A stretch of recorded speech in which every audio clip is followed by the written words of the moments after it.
Welcome to today's lesson. This is lesson 7 in our study of Proverbs.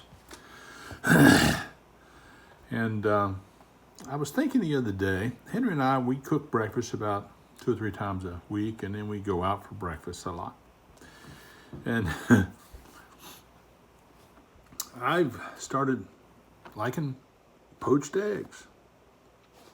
And I get a Benedict when we go out to one of these little breakfast places occasionally. And one of the things I've noticed is there's a right and a wrong way to poach an egg. And I like them right. I don't like the whites too runny or the yellows hard.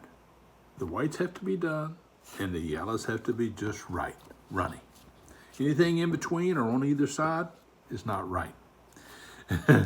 And sometimes the manager at a little restaurant we go to knows me pretty well because I look at them and say, no, not done right, send them back. And the truth is, there's a recipe for getting things right. I know sometimes you ask someone who makes good biscuits or has a special dish that they prepare, you say, well, what's the recipe for this? And they say, well, I just throw some stuff together. Don't you believe that? They don't want to share it, but they have a specific recipe to get that dish right every time. And that's what Proverbs is.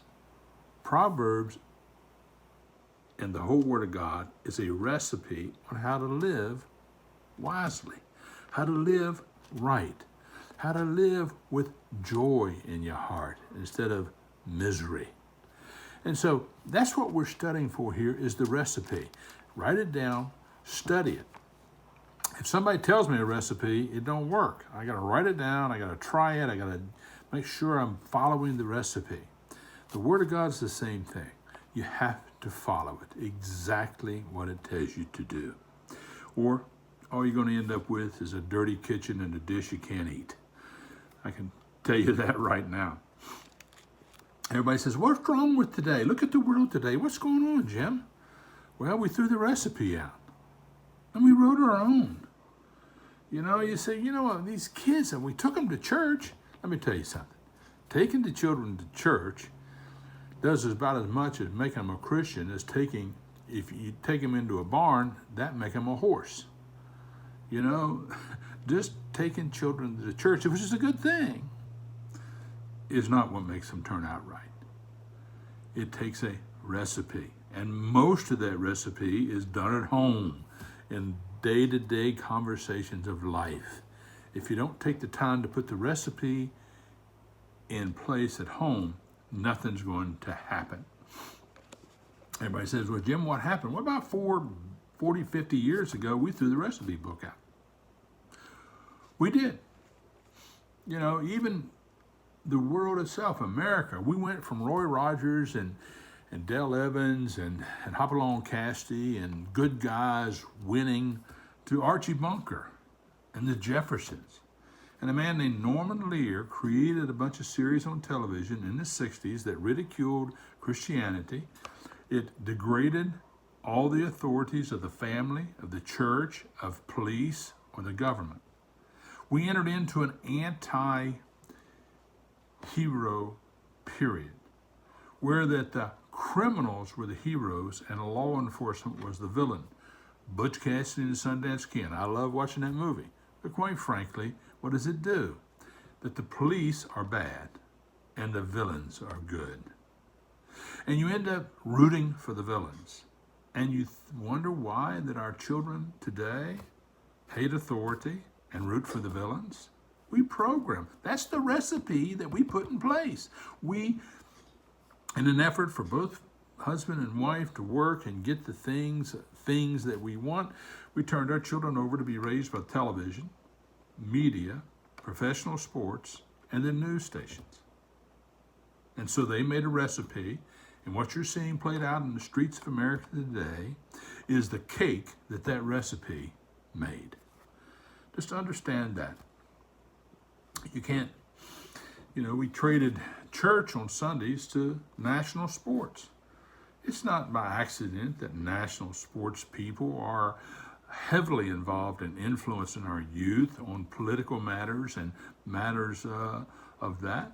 It's not by accident that a Christian young man that's in professional athletes is ridiculed and driven out of the business because he kneeled to his God. But people who kneel to a rejection and rebellion of authority are elevated. No, we made the recipe, we're eating the cake today. That's what's happening. Dishonesty and strife and violence and rebellion is what we have. We've given up integrity and honest work and respect for authority. That cake's gone. It was here in America one day, but it's gone today. Now, our text today is from Proverbs, really from chapter 8 all the way down to 15. Not very many verses, but you have to understand, some of the writers as Solomon wrote this, he used a methodology that was existed. I can't remember how you spell it, but it's called charismus, Chairmus. And what it really means is the Hebrew writers used a poetic style that it didn't build to a point. What it did is the point was in the center and it built from both ends. And so when we study today's text, we're going to bounce from the beginning to the end and move toward the center, because there's where the conclusion is. So if you wonder why I'm bouncing from one verse all the way to another one, working our way into the center, is because that was the way that the writer put it together, to bring it together.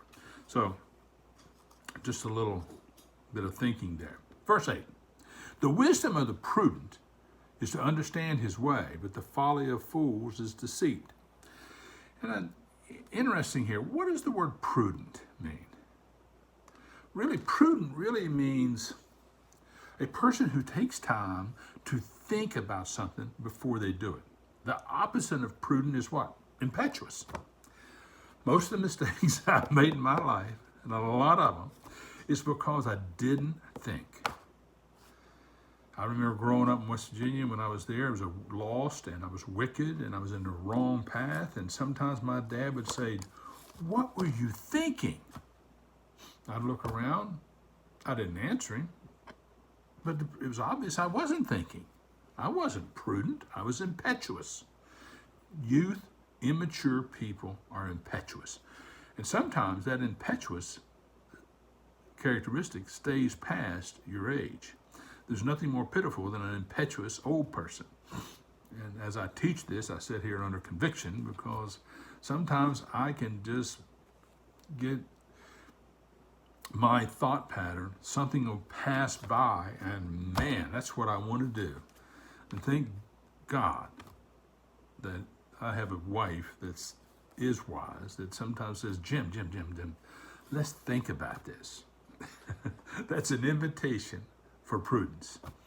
And sometimes I'm a little resistant to it, but that's what that word means. So when we look at verse 10, the wisdom of the prudent is to understand his way. Think about it before you do anything. But the folly of fools is deceit. The folly there refers to the impetuous action. So you don't think about it, you just do it. When you look at children, it's a characteristic in children. If you've raised children, you're going to realize they're going to do something stupid just because it crossed their mind. And so that's what he's talking about here. Mature Christians should be prudent Christians who think about it. Let me go for this. You know, one of the best answers you can ever think is, let me have some time to think about it, or pray for it before I give you an answer. You know, you don't have to answer something right away. Always think about it, no matter how you feel about it. Think about it. Pray about it. That's what prudent means. And that's important. Always remember, the flesh is always the first one to the scene of an accident or an emotional response.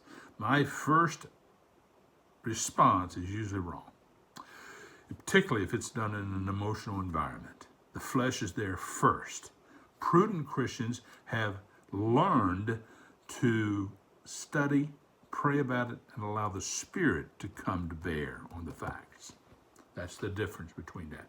Now, in this matter, going toward our core verse, which is 11 and 12, we're going to jump to 15, working our way through and to this point.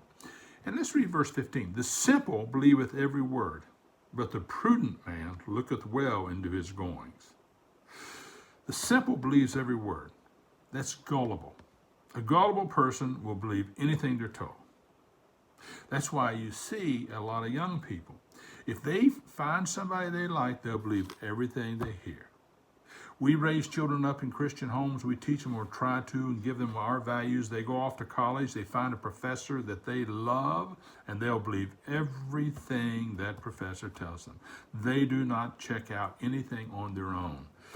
They will just believe it because someone they liked said it. Conversely, if I don't like the person, I don't believe anything they say or agree with anything they do. Most of the political talk and genre that we see going back and forth today is people either like that person, like everything they do, or they hate this person and hate everything they do, and they don't evaluate the actions or policies, just the personality of the person who says them. That is impetuous. Those are gullible people. That's what this text is talking about. Simple, gullible, believe every word. But the prudent man looketh well into his going. What does that mean? They study it. They evaluate what's actually being said. You know, as I look at our family, and that's all I have to go by, I raised 2 sons, and I raised them hopefully to believe certain things. But at a certain point, when they get into high school, they should be making their own decisions. They should be even questioning you. And I'm going to say something here that may not go well with some of you. If you raised your children right, they'll even question what you tell them. That's right. If they're evaluating it and say, Dad, let's talk about this decision. Now, they may be tentative and fearful in the beginning, but that's a good thing. It's not a bad thing. And please try and limit. I know there are times of safety and other things where this phrase may be appropriate, but most of the times it's not. It's definitely not a learning situation. Why do we do that? Because I said so. Because I said so is a fake answer. It's a lazy person's answer. Knock it off. Now, if they don't run out in the street when they're 6 years old, that's one issue. But when they're 16 and they're starting to ask you, why can't I do this if they all do that? Because I said so. Well, all that will do is create more rebellion. That's when you have to take the time and you have to be prudent and you have to think out your discussion and you have to give them the reason they can get a hold of. Or someone else will give them a reason they can get a hold of, and it won't be you. Henry and I started watching this series. It's been around for a long time. We just didn't watch it. It's called Blue Bloods. And I like it because there's 2 or 3 different, scenarios going on all the time, and you see them think about it. And the patriarch there, the guy that's the commissioner of the police force, I see him within his family or whatever. Sometimes he gets hit with a situation. His immediate response is one thing, but during the course of the show, I will see him think about it in a different way as he's challenged by his children. He raised them right. And he has 2 that are lawyers. One's a street cop, one's a detective, and one's a district attorney lady. And I watched them think about it in the matter of law. Now, this is secular law. Now, they're a religious group, but they also think about it in the law and come to a conclusion that's different at the end of the show, sometimes than what it was in the beginning. I'm not pushing television shows, but it was pretty refreshing to see that because they were thinking that way. God tells us that in the New Testament, Matthew 10:16, he says, I'm sending you as sheep under the wolves. He says, being wise as serpent and innocent as doves. What do you mean? What does that mean? He's starting to mean, be prudent. Don't be gullible. Even as Christians, don't go out there. He said, you can be sinless as doves. You can be innocent of sin, but you can be wise also. You can be shrewd as a serpent. You can know how the cow eat the cabbage, so to speak. In other words, And you sometimes get that through experience of either yourself or someone else's that you can study. He also says in 1 Corinthians, stop being like little children. He's saying being innocent as lambs, but don't be so immature that you believe everything right off the cuff or that you're impetuous. So the New Testament picks up this theme that Christians should be prudent and wise. That's the thing. Be mindful. Take time to evaluate. And don't confuse wisdom with education. Sometimes people say, but Jim, you know, I just don't have the education and to teach my children. Let me tell you something. Yes, you do. You have one book. Learn the Word of God and the principles therein. And I'm going to tell you, those simple principles will give you all the wisdom you need to evaluate it. And one of the smartest things you can say is, let me pray about that and do a little research and get back with today's resources to the Christian. You can find a biblical answer to about any question you want, as long as you don't give the answer before you have the knowledge. That's an impetuous reaction that you have to watch out for. He says, a prudent man looketh well to his goings. It's almost like walking through a minefield. You tell somebody, well, just take a walk and stroll through the middle. You're thinking about everything else. You're stumbling along and not paying attention. You tell them there's a few mines out there. Things change. You what? Look well under your going. You pay attention to what you're going. Christian, in today's world, you have to pay attention to everything that comes into your mind, everything that you watch, everything that is exposed to your children. You have to be prudent today. Let's move forward. Verse 9, fools make a mock of sin, but among the righteous there is favor. Now, a lot of people don't understand what that talks about, but there was an old Hebrew tradition called restitution. It speaks to the accountability of sin. If I did something that caused you harm, I had to make restitution for it.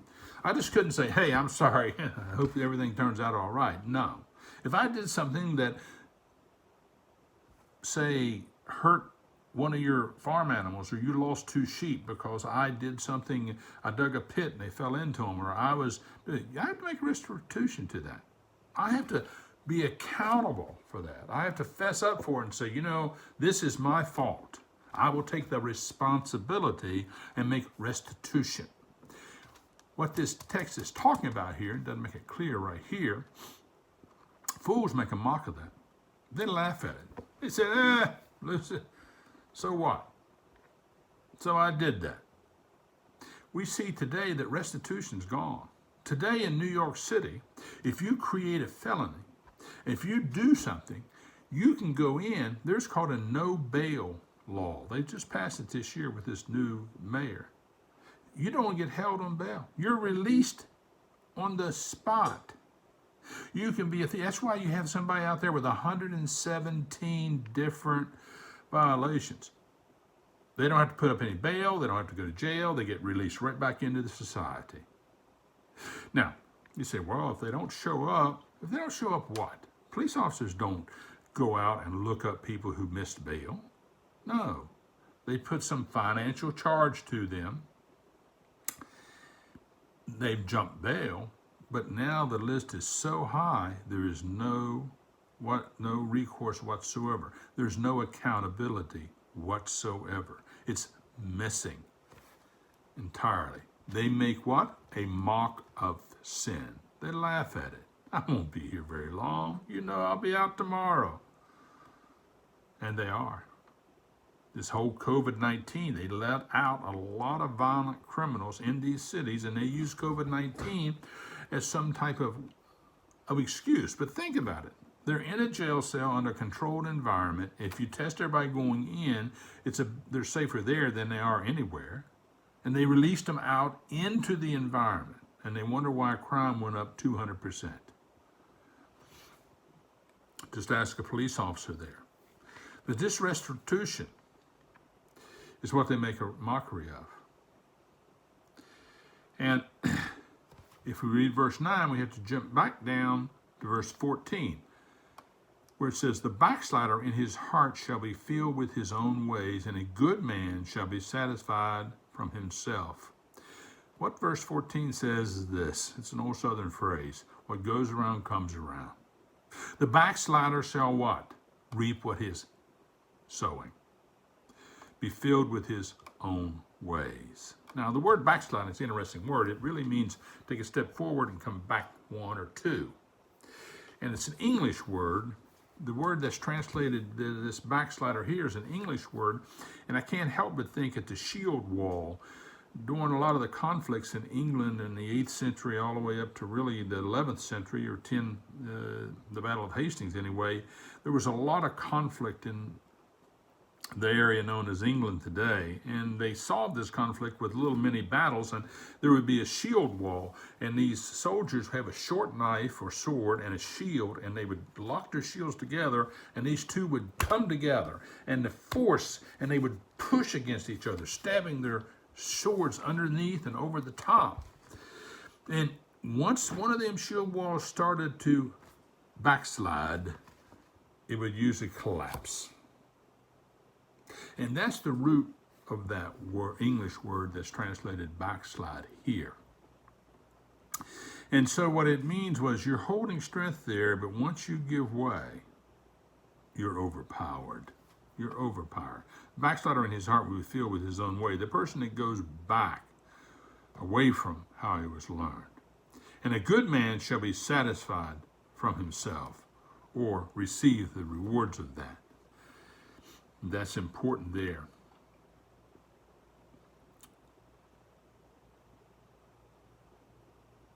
That's important. Now, look at verses 10 and 13. We're starting to get closer to the center here.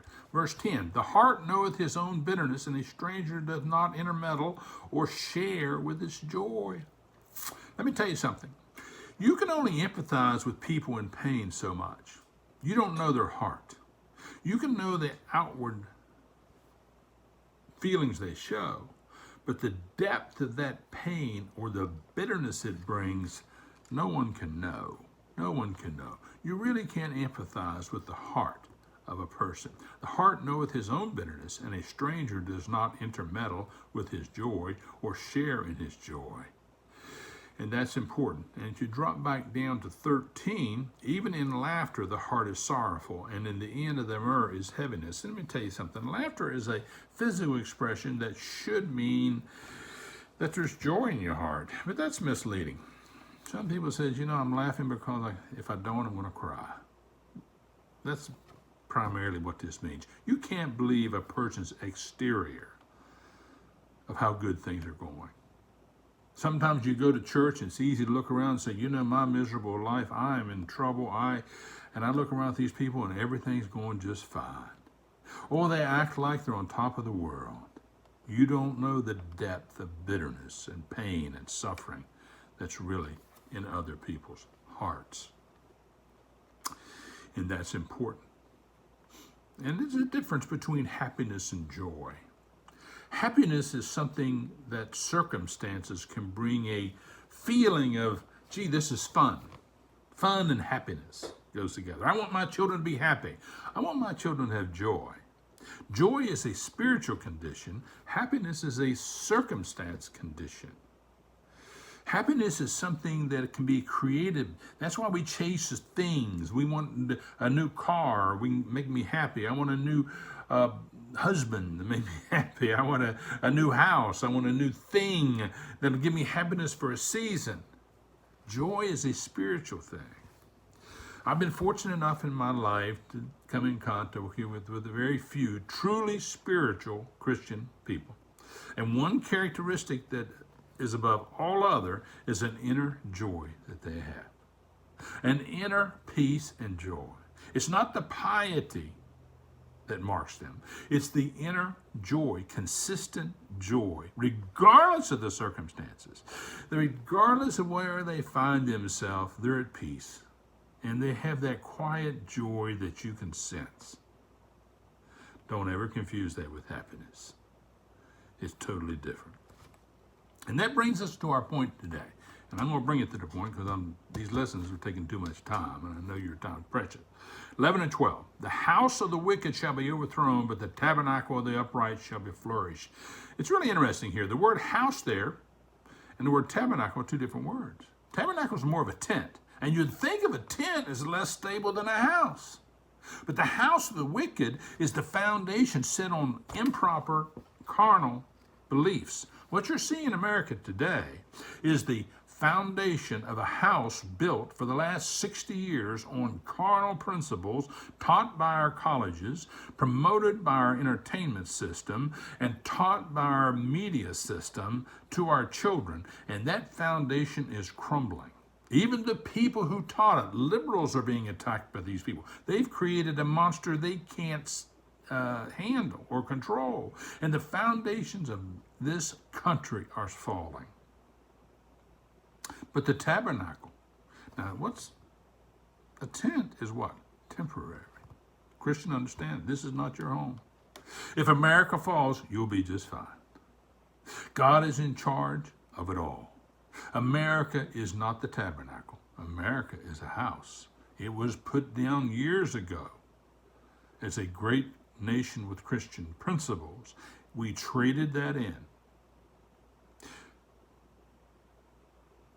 And we're starting to see the house crumble. But your tabernacle and your tent, if you're a Christian and you live righteously, is just fine. In this case, that tent is much more sound than the house of the wicked. There is a way, and here's a key verse, and it's a familiar verse. There is a way which seemeth right unto man, but the end thereof are the ways of death. That's secular logic. Let me tell you something, Christian. Do not try and reason morality with a lost person. That is an exercise in fruitless endeavor. You're not going to go anywhere with that. You have no common ground. Their wisdom is not your wisdom. You cannot have unity between light and darkness. Everybody say, wow, the big political movement now and catchphrase is, I'm going to unify this country. No, you're not. You have evil and you have righteousness, and there will be no unity between the two. This is not our home. We're just living in a tabernacle here for a while. God bless you. Have a good week.